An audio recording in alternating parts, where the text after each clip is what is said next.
Hi there, thanks for watching my latest video. I've just read on the news that the TV presenter Chris Serle has passed away at the age of 81. And it's kind of upset me quite a bit actually, because Chris Serle to me is like a breed of TV presenter that I used to watch when I was a child. And these people really knew what they were talking about. They were absolute experts in their field. And I kind of feel now that we don't have this on television. Chris Serle used to be on the presenter on That's Life, and he was also presenter of a show called The Computer Programme. And I actually watched an episode or an excerpt of a couple of episodes today, because today is the 50th anniversary of CFAX. It's been on the news.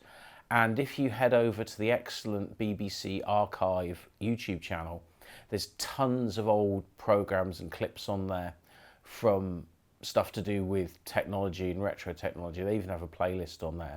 And I watched a few of these clips with Chris Serle and Fred Harris and Ian McNaughton-Davis. And these people really knew what they were talking about. They were real experts. Now, a number of the computers we've seen at work so far have had the ability to do more than one thing at a time. Now, Mac, is that something it's easy for a computer to do? Well, it's quite tricky to program that, because the computer itself can only do one instruction after another. Of course, it works very, very quickly, so it just seems to be doing lots of things at the same time. And as I say, this kind of doesn't really happen on TV anymore. And I've actually just been reading this book. This is a book I've had for years. It's the second series of Rock School, which was a TV show that was on BBC Two.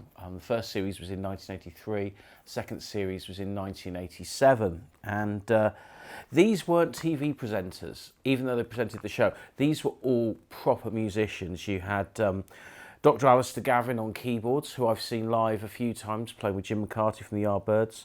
The wonderful Deirdre Cartwright, guitar player, brilliant jazz guitarist, plays a lot with a great bass player called Alison Rayner. Henry Thomas, the bass player, who plays with people like Sarah Jane Morris and loads of other people. He crops up all over the place. And I don't know whatever happened to Jeff Nichols, the drummer, but this was a great programme. And you can find these episodes on YouTube, and if you do, you'll find that probably 90% of all the information in that programme, because it was an educational programme, is still very much accurate and relevant. And this was the thing about TV, is when I watched music programmes, they were generally presented by people that knew about music. Technology programmes, the same. Even cookery programmes, you know. And I think probably things like cookery, the people that present them are still experts in their field. But it's certainly not in music. And in music, we don't have music TV programmes anymore. The only person that is on television that is an expert is Jules Holland. I don't think there's any other music programmes on broadcast television here in the UK. But Chris Serle, whatever programme he was on, you knew he knew his subject. Whether he was on That's Life doing a consumer issue, or if he was on the computer programme. You know, as we are today, I'll quote an example that I was watching a news programme, and the two presenters were doing a double-handed link to a news package about the Oasis reunion. And at the end of it, they asked the inimitable question to each other, you know, what's your favourite Oasis song? And one of them said, oh, I think it's got to be Don't Look Back in Anger, that's a classic. And the other one says, oh, I don't know, I think it's probably Wonderwall. Well, that's as close as you're ever going to get to that classic Alan Partridge sketch where someone asks him, what's your favourite Beatles album? And he says, the best of the Beatles. You know, it's that lack of attention, of knowledge. The fact they could have just named a bunch of songs, but they didn't. They probably never heard an Oasis song before. And that's the thing. TV and radio is kind of full of fakes. So where are the experts? Well, they're all on YouTube. My favourite TV show for music in the 80s, my two favourite shows, one was The Tube, and obviously we don't have the Tube anymore, but we kind of have Jules Holland's show, and it's still presented by Jules Holland. And even though it's very much a different type of programme, Jules Holland is still an absolute expert on music, and he's an amazing musician. But he's a one-off. That's the only show. You've got a few people on radio. Jamie Cullum's very good, knows a lot of stuff. My two favourite radio presenters, although they're not always on together as much, is Mark Radcliffe and his mate, Mark and Lard. Oh, I can't remember his bloody name now.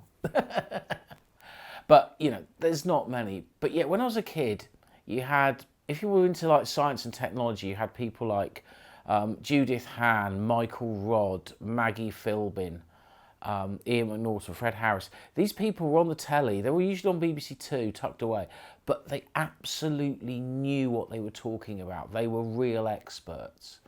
And with music programmes, I mean, Whistle Test was obviously a massively important programme to me. But you can still find Dave Hepworth and Mark Ellen doing Whistle Test, but it's a podcast called Word in Your Ear. Absolutely brilliant. If you're into technology and electronics, well, that's all on YouTube now. You know, you've obviously got the people I always follow, Look Mum No Computer, Tech Moan, Uncle Doug. You know, then you've got people like Adrian Black of Adrian's Digital Basement, who does these amazing programs about, you know, restoring old computers. You've got RMC, The Cave, again, he does loads of stuff about computers and technology. And then he's got his podcast called This Week in Retro, where they're just talking about stuff in absolute detail about, you know, electronics and retro electronics and stuff like that. I mean, we still do have technology programs on telly. You've got Click on the news channel, which isn't a bad show, but it's not at the forefront. It's not on between sort of 7 and 9 in the evening on TV. You know, all we have is like dramas, game shows, and, you know, not a lot else. And music has been completely brushed aside. I mean, I can't think of any music shows on Channel 4. I can't think of a music show on Channel 5. The BBC 4 has a lot of repeats, and they show the proms. But even then, there's not a lot of music's kind of been pushed away. And expertise has been pushed away. I mean, yeah, you got your Brian Coxes of this world do their kind of programme, but as I said, people like Chris Serle, when he presented a programme, you listened because you knew he knew what he was talking about. This washing machine controller, for example, I mean, it's an easily recognisable thing. Set your washing programme on that and then leave it to quietly tick away to itself. Actually, let me show you. We took one to pieces just before the programme, just to see what it contained, and there's an awful lot to go wrong there. Now that has been replaced by this, computer chips on a board, doing exactly the same job, with no moving parts, almost total reliability, and the capacity for lots more functions. It's like when I was a kid watching the news. If you watch John Craven reading the news, even though it was part of children's television, it was like the grown-up bit of television, because he talked to you not like a zany, wacky TV presenter, but as, you know, someone that knows what they're talking about. And even people like Mike Reed, Noel Edmonds, you know, they used to do music shows on the telly. They knew what they were talking about. And I think if Chris Serle can be remembered for one thing, it's the fact that he knew what he was talking about. And I watched hours of him on television when I was a kid, and I thought he was a great presenter, and I think it's very sad that he's no longer with us. So, you know, if you've got a spare 10 minutes, go and look up one of his old shows on YouTube and have a watch. Anyway, that's all from me. Catch you on the next one.